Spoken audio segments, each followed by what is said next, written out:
A gente aplica e observa muito a inteligência artificial, primeiro, como eu comentei, naquelas tarefas que estão repetitivas, né? Então, tudo aquilo que o ser humano não precisa usar a sua capacidade máxima para executar alguma coisa, a inteligência artificial consegue substituir, né? Comentávamos um pouco antes sobre a esfera pública, por exemplo, onde existe muito cruzamento de informação entre diferentes secretarias, né? E que é preciso interpretar documentos e lançar esses documentos em sistemas, né? Essas são tarefas que existem hoje, pessoas alocadas para fazer isso e que deveriam estar fazendo outras coisas, e que a IA vai nos ajudar, com certeza, a entender esses documentos e depois lançar, digamos assim, essas informações em outros sistemas. Esse é um caso clássico. A gente observa também, Léo, por exemplo, lugares onde é necessário um apoio, uma tomada de decisão em cima de muita informação, por exemplo, quando se faz manutenções, onde a gente precisa ter muita informação para conseguir fazer uma manutenção correta. Isso significa ler muitos manuais. Ora, isso vai começar a ser paulatinamente substituído pela IA, né? Onde a IA vai conseguir, através da interação com aquele operador lá, dizer o que tem que ser feito, né?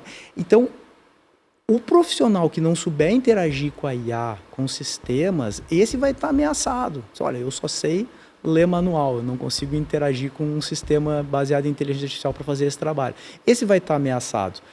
O outro que souber interagir vai ganhar produtividade e fluidez no seu trabalho, né? Então, sempre tentando olhar assim com esses dois olhares, né? Que está muito associado à pessoa de novo, né? E falando de profissões mais clássicas, trabalhos que a gente costuma, já existe há muito tempo, tem como a gente saber, ó, essa profissão aqui está fadada a assumir em função da evolução toda tecnológica e da inteligência artificial? Existe algo assim no radar que é preciso ficar mais atento? Olha, Léo, hoje, assim, como a gente observa, vamos pegar, por exemplo, o direito, né? O direito trabalha com uma quantidade de informação gigantesca, jurisprudência, as leis. As inteligências artificiais, elas começam a ajudar muito na mastigação desses dados, né? Para ajudar os advogados, né? Em consultas, em tomadas de decisão. Se nós temos pessoas que basicamente são profissões dentro da área do direito que precisam ler coisas e prover relatórios, essas profissões tendem a sumir, porque elas deixam de ser necessárias na medida em que há, sim, inteligência artificial capacitada para conseguir fazer exatamente isso e com muito mais velocidade, né? Então, percebe que, de novo, a gente vem aí para uma leitura de tarefas que são repetitivas, onde grandes quantidades de dados são consumidas e precisam ser analisadas para se gerar um relatório. O ser humano, nesse aspecto, ele não vai conseguir competir mais, e esse tipo de trabalho vai desaparecer. Alguém que trabalha com um trabalho que é muito comum, que é atendente de telemarketing, isso pode acabar também? Esse vai ter uma transição, porque a gente já observou esse tipo de possibilidade de trabalho. O auxílio ao agente de telemarketing, por enquanto a gente está falando de auxílio, não de substituição. O auxílio ao agente de telemarketing, que normalmente é uma profissão que tem um giro muito grande, né? Então a capacitação do profissional que está lá, ela se dá de uma forma mais, digamos assim, sempre lenta, porque está sempre troca muitas pessoas. A inteligência artificial não vai ser substituída, ela vai estar sempre lá e ela vai ter capacidade de ouvir o que a pessoa do outro lado da linha está pedindo, processar muito rapidamente e trazer para o atendente de telemarketing a resposta a ser dada. Então, o atendente de telemarketing, num primeiro momento, a gente brinca às vezes assim, que ele vai se tornar quase que um interlocutor entre o ser humano e a inteligência artificial. Até que talvez haja capacidade de não estar mais ali esse ser humano. Então, a tua pergunta é ótima, porque ela mostra uma transição ainda sendo feita entre como estamos hoje e um futuro onde a gente não tem mais o ser humano ali, mas ainda tem um passo de transformação onde o ser humano ali vai ser bem importante ainda. É que toda análise que se faz agora, a gente leva em conta o que está disponível da tecnologia, do que a gente conhece, mas também tentando considerar, e aí eu imagino que seja uma análise muito difícil, o que pode vir ainda, né? E o que pode vir é muito, eu diria até assim, em alguns momentos assustador, porque é tão rápido que a novidade surge, que uma semana a novidade é uma tecnologia tal, na outra semana é outra, na outra semana é outra. Então a gente daqui a pouco não sabe nem o que pode vir. O que a gente tem agora é o pior, né? Vou usar assim, porque daqui a 6 meses a gente pode ter algo absolutamente novo que realmente possa ocupar uma função que nem a gente imagina agora. Isso é difícil acompanhar a velocidade, né? Não sei para vocês que trabalham com isso, com esse tipo de informação,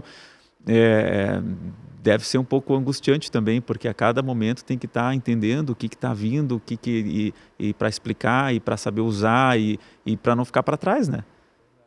Léo, isso é interessante e o que mudou nos últimos tempos, que as rupturas sempre existiram, né?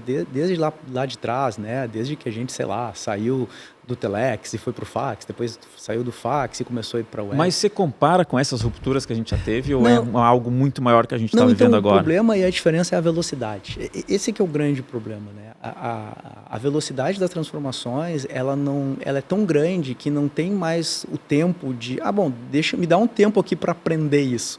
Quando você começa a aprender, ela já está mudando.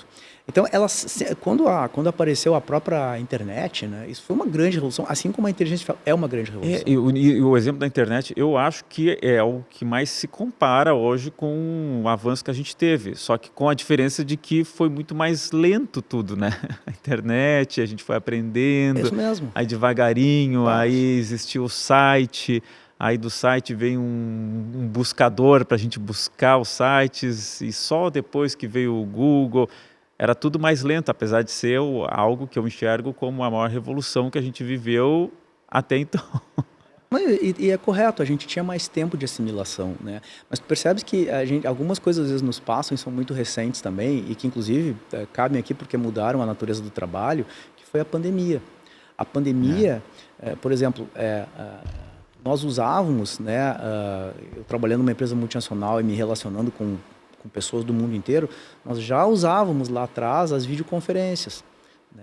E era algo completamente desconhecido das pessoas. Quando veio a pandemia, o que aconteceu? Plataformas de videoconferência simplesmente explodiram. E as pessoas ali não tiveram opção de escolher se queriam aprender ou não queriam aprender. Elas tiveram que aprender na marra. E não é só o aprendizado da plataforma, é o aprendizado de como conviver com esse trabalho remoto, conviver com o trabalho virtual, que na verdade até hoje a gente ainda está aprendendo, né? Então, assim, essa foi uma transformação drástica, que mudou a natureza do trabalho, porque hoje, né, muita gente não quer mais voltar ao trabalho presencial e quer continuar com o trabalho remoto, porque descobriu que tem muitas vantagens, né? Então, a gente aprendeu na marra, porque precisou, né?